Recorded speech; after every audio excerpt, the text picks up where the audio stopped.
folks and to Yusek Bombega and to Dr. Nina po. Sir, first lang po, since you mentioned about foresight, but of course this is on a different topic, I just wanted to ask where the IATF is in terms of planning or handling the COVID response in light of the new variants, because we understand there are some efforts to increase the number of beds, isolation facilities, but is the IATF already at the point of anticipating or having some sort of foresight? It's a scenario na nangyayari, for example, in India. Should worse come to worse, do we have a plan A or plan B? Have we or are we securing medicines and oxygen tanks already in case of a worst case scenario? I will respond to that first. Nakita niyo po na with the additional IC beds that we have, bumaba na po to 42% ang utilization rate natin. Although this is subject to verification kasi ako lang nag-compute. Kasi nga sa datos ng DOH, and let's flash that on the screen again, 700 pa lang ang ICU beds natin. This has been increased to 100. Now, are we going to stop at 1,000? No. We are proceeding to come up with additional ICU beds as mentioned by Yusek Vega, and Yusek Vega will confirm that ako na on my own, as a result of my own hospitalization experience, I'm pushing for at least 200 additional ICU beds. No? So that's part and parcel of the foresight. Kasi nga, we can never say if what happened to India will not happen. Kaya nga po tayo nagta-travel ban ngayon. No? Pero ang warning nga po ng WHO, kinakailangan isama rin sa travel ban yung mga lugar kung saan mataas ang traffic involving passengers from India. Kasama po dyan yung Middle East. So yan po ang problema ngayon dahil hindi naman natin po pwedeng iban ang mga bansa, ang mga biyahero galing sa Middle East, lalong-lalo na dahil ang dami nating OFWs doon. No? So, pero pinag-aaralan po ngayon yan. So, yung pagdadagdag pa, pagpapalaki ng ating healthcare capacity is the long-term plan right now because we all know that it's cheaper to invest in health infrastructure rather than to close the economy muli. So, I think that with the additional beds that we have provided, no, I think pagdating po ng 14 at the end of the MECQ, they will be confident in announcing another qualification for classification, no, for Metro Manila and the surrounding provinces. Perhaps si Yusek Vega could add to what I just said. Ano daw yung mga hakbang na ginagawa natin by way of foresight to address an India-like pandemic?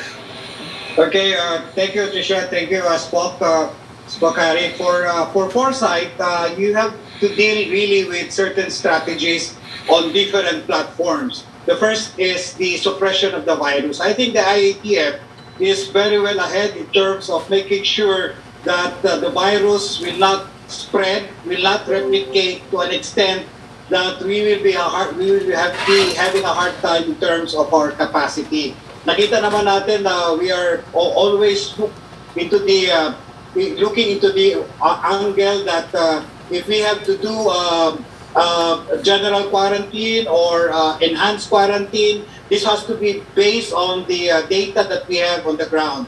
So foresight and the suppression means, especially with the IATF, that they're always looking for data that the variants should not spread, they should be contained, and the PDI-TR, especially for contact tracing, isolation, and testing must be there. In other words, expanding the isolation to contact tracing. So I think the IATF has been always on that strategy. The second strategy or the platform that we should look into also is in the health capacity, meaning to say the number of beds, the number of isolation facilities or quarantine. I think for the longest time, we've been trying to adjust especially since learning from the last pandemic, how we can best improve our health system's capacity by improving on our infrastructure and making sure that we have the desired human resource and of course the technology or the equipment for it.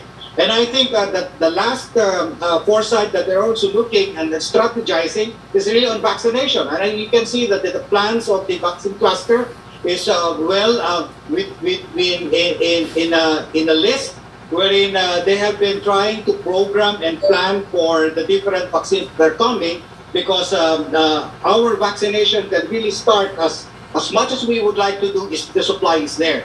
And so, but they have been planning for this, I mean, since last year. So in other words, for me, the IATF has always been on the forefront in terms of strategizing, especially on those three fronts, on how best we can resolve this pandemic. Thank you, sir. Sir, just a clarification dun po sa nabanggit ni Spokes na another classification for NCR+. How likely is it that we're going to shift to GCQ after May 14, given the higher number of beds or higher number of healthcare capacity by that time? We still have to make sure that the number of cases has really decreased, and that our efforts to suppress the virus is there, and the transmission rate is below 1, or even below a minimum figure, to make sure that the virus or the variant doesn't replicate. So we'll see, and what the trend would be at that time, and the IATF will actually decide, especially on the attack rate, and of course the 2-week growth rate, and the health capacity of the region or NCR. Thank you, Sec Vega. Sir, next question maybe for Secretary Roque. Sir, si Ambassador Bagaching mentioned that, or to Ambassador Bagaching po, no? He mentioned that the Bharat Biotech can immediately ship out the vaccines once all documentary processes have been expedited. What's keeping the processing of Coco vaccine documents long, and considering, sir, na may EUA na siya, especially ngayon na may directive din po si Pangulo na hindi dapat tumagal ng 3 days yung pagpuproseso ng mga dokumento or yung mga regulatory work po. Ambassador Bagatsing. Yes, thank you. Well, my information is that there's still one document required by the FDA to have a full approval, no, for the EUA of Bharat Biotech for the vaccine, Covaxin. And the other requirement, I believe, was on the Department of Finance review on their pricing scheme. So if those two hurdles are settled, then the orders can be made and the shipments can can follow. So yun lang pong balita ko na regulatory requirements na kailangan pa nilang tapusin. Pero sir, when do you see it happening? And 8 million isang dadating po ba yun? I mean, probably this month. Well, as I said, it's a moving target. Ang guarantee lang sa akin is once full approval is secured, then we can roll out and export the vaccines there. And the point is, here in India, anything related to vaccine, and no offense to anybody, anything related to vaccines, cures, medicines, etc., the regulatory process is expedited, no? So that approval is secured right away. And the bottom line, whatever medicines are out there, equipments that are necessary, it goes straight to the recipients, the patients, and the families who need this kind of medicines. So just a point lang, Cristiano, if you don't mind, Secretary, just to give you a perspective here. From October last year to March, the cases of COVID here was 5.9 million. This whole month of April, the COVID cases was 6.9 million. In other words, in 1 month's time, they had 6.9 million compared to 6 months from October to March, 5.9. So yan ang nakakabulaga. And they were really caught unprepared. Sabi nga ni Modi, this is once in a century crisis. So if there's anything, lessons that we can learn, just consider that, no? And the cases of death, from November to March, the cases of death was 40,800. In 1 month, this April, cases of death, 48,700. So you can just see how overwhelmed the healthcare services were. So, tuloy-tuloy pa rin ang vaccine. Going back to your point, tuloy-tuloy pa rin ang vaccine. Importante talaga na one way or another, mas strengthen natin ang ating immune system through these vaccines. Thank you. Thank you very much, Ambassador. Secretary Roque, just one last question for you. Si General Sinas is retiring this week, May 8th. Who will be the next PNP chief? Will the President be making the announcement soon? Will there be an extension? And sino po yung mga contenders natin ngayon? I know he has made a decision, but I'm not at liberty to announce anything unless I have the appointment paper. And this is a well-established practice of my office. Thank you, Spokes. Thank you very much, Trish. We go back to Yusek Roque, please. Yes, thank you, Secretary. From Adrian Ayalin of ABS-CBN, may mga binuksang industriya under MECQ pero wala pang bakuna ang mga economic frontliners. Binuksan sila kasi kailangan pero paano daw po ang protection nila? Mas, hugas, iwas. At pagdating po ng bakuna, idagdag ang bakuna. Yung una pong tanong ni Kylie Atienza ng Business World ay nabanggit niya na Secretary sa tanong ni Laila Salaveria, yung unutilized fund. Pero ang kanya pong follow-up, in a tweet yesterday, former Socio-Economic Planning Secretary Ernesto Pernia said the government's lack of sense of urgency has clearly shown in responding to and managing the pandemic. He said the health system hardly improved and pandemic response spending is the lowest in ASEAN. Wala ba po daw sense of urgency ang administrasyon sa gitna ng pandemya? Does the administration plan to fast-track the release of the unspent calamity funds? Well, una-una po, no?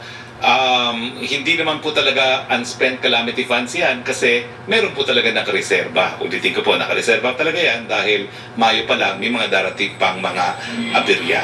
Now, pangalawa po, well, nakita nyo naman po yung expansion natin na ating healthcare capacity, gumagawa tayo ng modular hospitals, na-increase natin na ICU beds, at magpapatuloy po yan. No? Hindi po tayo titigil. No? At pagdating po sa lack of sense of urgency, sa tingin ko naman po, dahil lahat po tayo ay meron mga kamag-anak na po pwede magkasakit, ako nagkasakit na, hindi po naman tama na walang lack of certainty dahil lahat tayo nais nating to spare as many of our family friends, our family and friends from this vicious virus. Thank you, Secretary. Okay, Melo Acuña, please. Good afternoon, Secretary. This is for you and for the good ambassador, Bhagat Singh.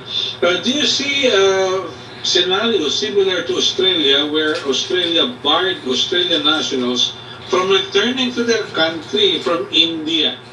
Those who will violate will either be fined or jailed. Do you see such a situation in the Philippines? Well, alam niyo po, may ruling na tayo, no? Manglapus, Marcos versus Manglapus, na the right to return is a human right. Pero, it is subject to police power. So, yung ating quarantine restrictions has also been recognized by the Supreme Court as a valid exercise of police power. Pero sa tingin ko naman po, ngayon, yung ating travel ban, which applies equally to Filipinos, no, is a similar measure adopted by the Philippine government. Kasi dati-rati talaga, dahil sabi ni Presidente, walang Pilipinong gusto umuwi na po pwedeng pigilan, may exception tayo sa mga travel bans to allow the return of Filipinos. Pero pagdating po dito sa India, for the first time, wala pong exception. No? Pero, siyempre po, mananaig pa rin yung puso ng ating Presidente para sa ating mga OFWs. At ang nakikita ko po, baka nga po makakauwi na yung ilang mga Pilipinong gusto makauwi, pero subject to stricter quarantine dito sa Pilipinas, including full 14-day quarantine regardless of their PCR results. Yeah. Mr. Ambassador, there are 1,319 Filipinos in your area of responsibility with 73 afflicted with COVID-19. What are the chances of seeing them returning to the Philippines? Well, as soon as we handle those logistical difficulties, including the travel ban imposed by our government effective until May 14, no? And getting the go signal from Secretary Locsin, we will do our best to bring them home. Again, as I said, the easiest way is to commercial flights. And once the Middle East lifts the travel ban, because anywhere you go right now, from India, via Hong Kong, via Singapore, or even by Australia or the United States, there are travel bans in these countries. So there is a back to travel ban. So once these are lifted, these are the logistical nightmares we have to go through. Once these are lifted, then we can start the process of negotiations for them to come home. Worst case scenario, we have talked with our defense attaché airlines to a military plane to ferry our kababayans from here to Manila. Yeah, thank you very much. Secretary Hari, there are courses requiring practicum, like those who'd like to become teachers undergo practice teaching, and nurses are deployed to hospitals, or would-be nurses are deployed to hospitals, don't you think there will be some changes in the curriculum because it may in a way affect their training and education, Mr. Secretary? Well, I think it's case to case. In the case of yung medical schools, they have been asked for resumption of their internship, and of course, it is part of the national interest to make sure na meron tayong sapat na mga doktor, so pinapayagan po sila ng IATF. So lahat naman po na mayroong mga valid na dahilan para ipagpatuloy yung kanilang mga internship, mga practice teaching, lahat po sila po pwedeng humingi lang ng permiso sa IATF. I see. Yeah, for Undersecretary Vega, Mr. Undersecretary, good afternoon. Have you noticed any turnover or the speed of turnover of doctors, nurses, medtechs, and other professionals in government facilities over the past 12 months? Thank you, Mel, for the query. Right now, what we're seeing actually is internal migration coming from the private sectors to the government. There's a big difference in pay scale, no? Alam naman natin na lahat. So in the last, I think last year and even the last few years, we have seen this kind of a transition, an internal migration, mostly from private institutions to government, because the government has a higher pay scale compared to the private. I see. So no problem with manpower. Right now, in terms of manpower, that's really a challenge because not only are we dealing with internal migration, but there is also external, yung talagang pumupunta abroad because they have already the contracts on and so forth. And the challenge really here, especially with in a setup wherein you need specialized units, ito yung highly skilled personnel. And you know, when you deal with highly skilled personnel like nurses and even doctors, they need to have some training. And this is actually what some hospitals are doing right now to cope up with the gaps. Talagang they're trying to put in the necessary, halimbawa, training in the intensive care units, and this will nabigyan sila ng CME units for this, so that they can also, this will also be a parang a gauge whether they can apply in a higher level position, or even go for work abroad or in government. So there's a very dynamic really with changes in the human resource, especially among nurses and doctors here in the Philippines. Maybe next time we can come up with figures so that we will have a clearer picture, Mr. Undersecretary. Yeah, yes, we can do that. Yeah. Thank you very much. Thank you. Have a nice day. Thank you very much, Secretary, Nelo. Thank you very much. Thank you. Thank Punta you. naman tayo kay Joseph Morong, please. Joseph Morong. Secretary. Yeah, okay. Go ahead. Akala kayo yan. Di ba muna? Okay, Secretary, Okay. okay, from Journaling Kabiling of Manila Bulletin, Secretary Roque, Go ahead. has the President reached out Chinese President Xi Jinping to demand the pull-out of the Chinese ships in the West Philippine Sea and ease the tension? Will the President consider revising his calibrated and calculated foreign policy on the West Philippine Sea and ask for outside help after China ignored the Philippines' protest against unlawful presence of their ships in our territory? Let me check that the President was ignored. No, that's not true. Dati po almost 200 ata yung mga barko dyan. Ngayon, kakaunti na lang po ang natitira. Kaya nga po ang pakiusap natin, tuluyan na lumisan sa lugar na yan. Now, let me also clear na yung pinag-uusapin natin ngayon, bagamat kabahagi ng Philippine claim to the Kalayaan Group of Islands, has never been in the possession of the Philippines. Para pong sabaya na may claim tayo na hindi naman natin na-possess.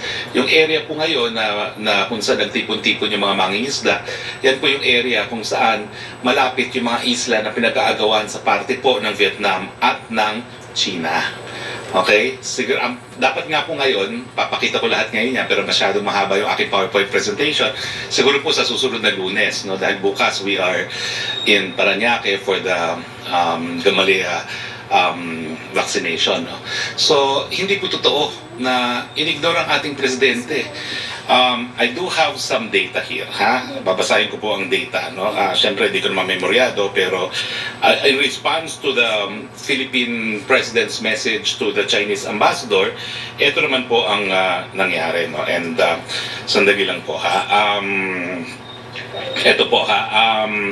Okay, ang nangyari po dito ay mula po nung nagsalita ang presidente, ito ha, 220 po in May, in early March, yung mga barko, no? Now, dahil nga po dun sa pag-uusap ni Ambassador Wang at ni Presidente, ay bumaba po yung mga numero. From 220, 136 po umalis. At saka, yung second batch, another 65. So, kung i-add nyo po yung 136 at saka 65, hina ko talaga sa math, no? Dapat talagang, so 109, mga 100, 200 na yan, no? Ilan ba yun? 136 to 6 plus 65. Can someone please add? 136 plus 65. That's actually 11, 4, 201 po ang umalis from the original 220. So wag po nating sabihin in-ignore ang ating presidente, no? Kasi mga 20 na lang po ang natitira dyan. No? And I think that's 201 fishing vessels po ang umalis. No? And all because of the message of the president and the warm relations that we enjoy with China. No? Siyempre po, inaasahan natin itong boneto na mas marami pang fishing vessels na aalis dyan. Sa natitirang kakaunti, we're still hoping na aalis po sila. Okay. Yung second po niyang tanong ni Jeneline ay para po kay Ambassador Bagaching, pero nasagot na po niya ni Ambassador ito about dun sa assistance ng Philippines sa India at maging yung planong repatriation. Thank you, Secretary. Okay, Joseph Moron, please. Hi sir, good afternoon. Good afternoon, Ambassador, Dr. Gloriani. I have a short question lang po for Dr. Nina. Dr. Nina? Yes, sir. Sir, ma'am, good afternoon na po. Ano po, how are you doing? Ma'am, yun pong sa Sputnik lang, yung pong recommendation, kanino po ito pwedeng gamitin? Is this beyond 59 or hanggang 59 lang po? Beyond. 18 above. Wala siyang meron silang datos sa elderly. So pwede po kahit mga hanggang senior na. Yes. Sige, ma'am, salamat po for your time. Secretary Roque, can I go to you, Sec Vega, please? Dr. Vega, good afternoon, sir. Sir, my question is about your figures po. Yun pong nabanggit natin ng mga figures ng increases sa ICU and isolation beds. These are NCR figures, sir, no? And by May 14 po kaya, sir, how many ICUs and isolation beds and ward beds should we have by May 14? Kasi you mentioned 367 yung additional ngayon and we need to update the DOH data drop, and then plus 110 sa private and 120 sa Tala. By May po, ilan po kaya tayo yung total natin? Thank you, Joseph. But to put it in perspective, the HCUR, which is actually parang aggregate of the sum utilization of the intensive care units, isolation beds, and the mechanical ventilators, is now low. It's 57%. So medyo maganda na yung HCUR natin from the NCR. Ang nakikita namin ngayon, with an increase in the number of beds for the intensive care units, umabot na kami ng 1,148 or additional of 367 compared with last month of 781. Okay? Pero on ground, the total number of patients that we have for the intensive care unit right now is 850 pa rin. Kasi matagal ang transition time nun eh. Tapos may pumapasok pa before they can be discharged. So definitely we still have about mga 70-71% ang ating HCUR doon sa kung disaggregated sa intensive care units. Yes. But generally, we're now hitting 57%, right? in terms of the number of, by May 14, in terms of the number of added intensive care units, we expect probably 50 plus or minus intensive care units to be added in our different facilities. That is assuming, doctor, that the rates of infection remain, no? Hindi siya tataas more than what we are having right now. Yes, right. Ganito kasi yan, pag if at this present setup that we have, in terms of this pandemic, wherein you average 8,000 to 9,000, ang aming computation through Foster and reported by ATF is you need a minimum of at least 300 more ICU beds. And we were able to do that at 367. However, that's the minimum. To make sure that we have a buffer for this number of beds, you must hit 1,000.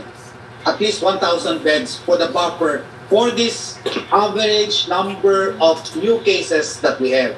So, ang ginagawa po natin, because putting up an ICU, it's something, it's not an overnight thing. Right. You need to prepare for it because these are specialized units needing technology, human resource, and definitely of a space that would have the necessary equipments and of course oxygen supply. Yes, sir. Sir, yung pong computation nyo, 367 nadagdag natin, 110 private plus 120 from Tala. That would only give you 597 ICU so far. Yes. So, tama po ba yun? We're not saying, Joseph, that 367 is coming, 110 coming from the private. Wala akong sinabing figure. Wala akong sinabing figure. The total, I'm only saying, the total number of ICUs that we were able to scale up and generate since last month is 367 to include mostly on the private, public sector and some private. But wala akong I don't have the figures kung ilan yung sa different. Basta total yan, 367. Sir, by May 14, does that the current level that we have for ICU, because this is very critical for the patient, does that give you a confidence na we can relax to GCQ by May 14 if we have this amount of number of isolation, ICU beds? Does that give you parang kaya ba natin mag-GCQ given this number? Ganito kasi yan, if there is an increase in the number of active cases, magla-lockstep yung increase in the number of patients needing isolation and intensive care unit. So Yes. the most important factor that we should be doing is suppression of the virus, meaning a very aggressive testing, contact tracing, isolation. Because if we can suppress the virus to even with a transmission rate of less than 1, then the number of ICUs that you would like to be having is there. Kasi hindi, kukonti na lang yung papasok . So, with the lessening or the decreasing amount of cases that we have in the next several days, mas maganda yon because we are now better prepared compared with last month. Sir, thank you for your time. Secretary Roque, same question. With the current level of ICU, does that give you or the IATF the level of confidence to think of GCQ? Because you've always said that we have to balance, economy and then health. Well, there is a reason po why we are in fact taking concrete steps to improve our healthcare capacity. Kasi itong healthcare capacity po is one important indicator for either the lowering or the hiring of community quarantine. So kung wala ka sa critical at kung wala ka man lang sa moderate, and right now, kung tama yung computation namin at 50%, ni wala ka sa moderate healthcare capacity utilization, then that's one factor in considering a decrease in the community classification. Now, ang babantayan natin yung 2-week attack rate, daily attack rate, at yung R0. And so far now, ang R0 natin is doing good. The world standard is 1, and I think we have achieved that. So if we are able to maintain our R0, if we are able to maintain yung attack rate na hindi classified as critical, and we are able to improve our healthcare capacity, then there is a distinct possibility pursuant to the formula adopted by the IATF that we would have a different quarantine classification. But of course, the IATF is a collegial body. It will have to be made by the ITTF as a body. Different classification, you mean GCQ, sir? Well, there's basta po ma-maintain natin yung ating R0 at mapababa pa rin natin yung ating mga attack rate at magpatuloy po itong additional healthcare capacity natin. Yan po naman, ayon sa formula, may warrant GCQ, but that's a decision to be made by the IATF as a collegial body. Sir, sa budget lang, si Yusek Ruben ng DOF, nasa laging handa siya. And then he mentioned that $18.4 billion yung utang natin, and out of that number is $1.2 billion dollars allotted for vaccines. Now, he said that the interest rate is 0.6 to 0.8% per annum. So would you be able to compute, sir? And can you give us the terms of payment? Ilang years po babayaran itong 8.4, and by the end of that term, how much would we have owed this multilateral sources and bilateral sources that he announced? Joseph, how I wish you asked that from the USEC in Laging Handa, but I'm not prepared to answer that now. Alam mo naman, mahina talaga sa math. Okay? Maraming salamat, Joseph. So yung Bayanihan 3 ba priority? Wala pa pong na-i-issue na certification. Maraming salamat, Joseph. USEC Roque, please. Yes, Secretary, tanong ni Raquel Bayan ng PBS, paano daw po ang procedure kapag nang mag-lockdown ng isang government agency dahil sa COVID-19? Kanino i-address ang letter for clearance since sa GSIS at QC ay may nasawi na due to COVID-19? Alam ko po, wala naman talagang complete lockdown. Meron pong skeletal forces sa mga tanggapan ng gobyerno. Opo. From Maricel Halili of TV5, Israeli ambassador said they cannot donate excess vaccines to the Philippines because of contracts with pharmaceutical companies. What are the other options of government? Ask and answered na po kanina. From Eileen Taliping of Abante Tonight, hinarang umano ng Nayong Filipino Foundation Board ang plano na magtayo ng temporary vaccination center sa nakatenggang property nila sa Entertainment City kahit may endorsement na ang NTF at ni Department of Health Secretary Roque para sa planong walk-in at drive-thru vaccination facility sa sandaling ilarga na ang maramihang pagbabakuna laban sa COVID-19. Ang mga kumukontra daw po ay appointees umano ng Malacanang sa board. Ano daw po ang masasabi ng palasyo? Pagbibigay, alam ko na po ito kay ES as our primus inter pares, and he would still have jurisdiction over trustees of government-owned and controlled corporations. Okay,